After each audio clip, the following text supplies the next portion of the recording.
Arnitia Permana dalam kelas Arnitia. Nah, kali ini kita masih melanjutkan materi sebelumnya, yaitu tentang teks eksposisi, tapi KD 3.5, yaitu mengidentifikasi informasi dalam teks eksposisi. Nah, sekarang pertemuan berikutnya kita akan membahas tentang KD 4.5, yaitu menyimpulkan isi informasi dalam teks eksposisi. Pertama kali sebelum kita tahu cara menyimpulkannya, kalian harus tahu dulu tentang pola pengembangan teks eksposisi. Yang pertama ada pola pengembangan umum khusus. Tentunya kalian masih ingat ya, pada pertemuan atau video lalu ada tentang pola umum khusus. Paragraf apa itu namanya yang menggunakan pola umum khusus? Oke, benar, itu adalah pola deduktif. Jadi hal yang umum dulu dikembangkan, diceritakan satu kalimat, baru nanti dijelaskan sama hal yang khusus berupa penjelasan, berarti lebih dari satu kalimat. Lalu pola yang kedua adalah pola khusus umum. Nah, kalau pola khusus umum ini juga sudah dijelaskan pada video yang lalu, yaitu paragraf induktif. Jadi hal yang khusus dulu, rinciannya, contoh-contohnya, bagian-bagiannya, setelah itu baru ke hal yang umum. Oke, dan selanjutnya adalah pola ilustrasi. Pola ilustrasi ini adalah ilustrasi yang dibuat, jadi ada satu kalimat yang umumnya ya, kalimat intinya, kalimat gagasan utamanya, setelah itu diberikan ilustrasi-ilustrasi supaya lebih akurat, lebih jelas penjelasannya itu. Dan yang keempat adalah pola perbandingan. Jadi ada dua hal dibandingkan ya, dan dicari persamaannya, itu namanya pola perbandingan. Oke, atau perbandingannya misalnya pada tahun ini siswa yang mendapatkan nilai 100 pada ulangan bahasa Indonesia terdapat 20 orang. Tahun lalu terdapat 50 orang, berarti membandingkan dua hal. Oke, nah itu adalah pola pengembangan dalam teks eksposisi. Oke, selanjutnya kita masuk ke cara membuat kesimpulan pada teks eksposisi. Pertama, kita harus membaca dulu teks eksposisinya. Yang kedua, kita mencari gagasan utamanya dengan cara apa tuh? Kemarin kan sudah dijelaskan di video sebelumnya ya. Ini Ibu ulangi lagi. Pertama, kalian harus paham dulu ketika kita mencari gagasan utama itu bisa nama lainnya adalah kalimat utama. Kalau kalimat utama kan dia bagian fullnya, berarti bagian utuhnya. Oke, nah gimana cara mencarinya? Baca kalimat, baca paragrafnya awal dan akhir. Oke, kenapa dibaca awal dan akhir? Karena paragraf itu kalau nggak deduktif, induktif, campuran. Nah, kalau campuran kan awal dan akhir. Oke, berarti baca kalimat awal dan akhir. Setelah itu diapain lagi?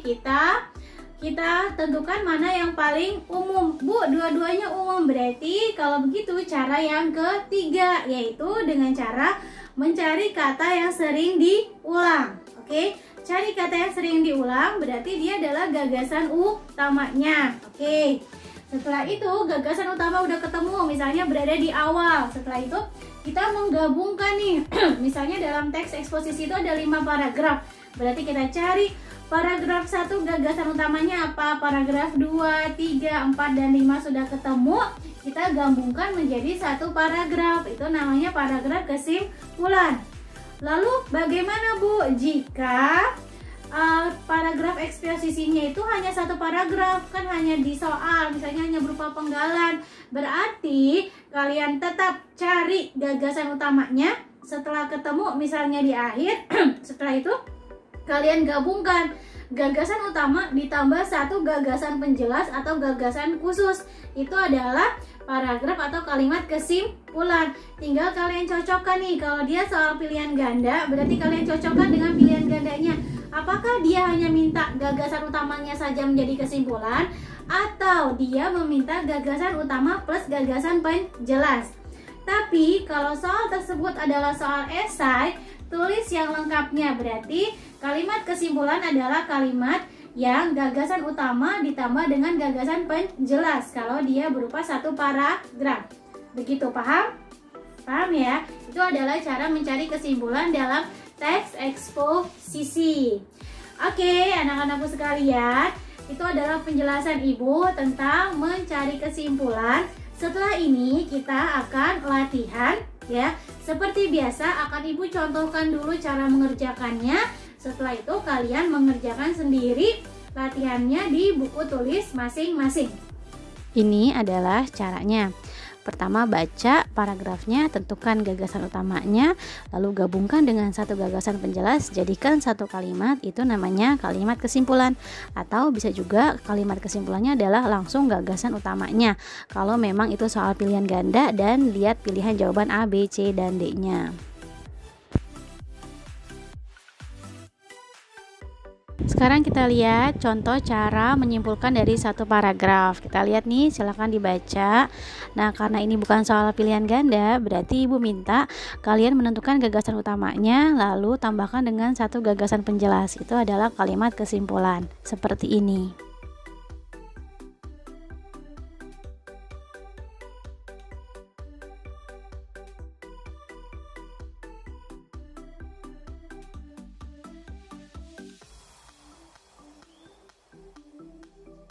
Sekarang kita lihat cara menyimpulkan dari beberapa paragraf. Caranya masih sama, baca, lalu kalian tentukan gagasan utama pada tiap paragraf ya, setiap paragraf, lalu gabungkan setiap gagasan utamanya itu menjadi satu paragraf kesimpulan. Itu caranya. Sekarang kita lihat ya cara mengerjakan atau cara menyimpulkan dari satu paragraf. Silakan kalian baca dulu paragrafnya.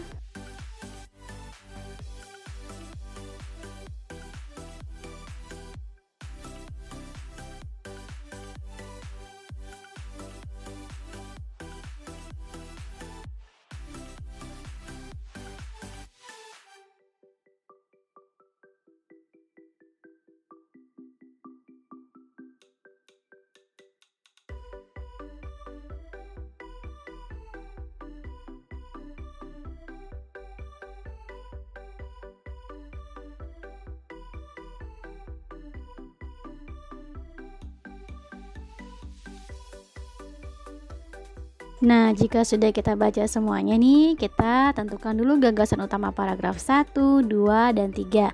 Ini yang didapat ya. Jadi gagasan utama paragraf 1, 2, dan 3 sudah kita dapat. Lalu langsung kita jadikan satu kalimat atau satu paragraf gitu. Nah, ini kalian boleh menggabungkan dengan tambahan kata hubung atau bisa langsung digabungkan saja, bisa. Yang penting masih berkaitan, masih urut, masih nyambung. Nah, ini adalah contoh cara kesimpulannya atau contoh kesimpulannya setelah digabung menjadi satu paragraf yang utuh.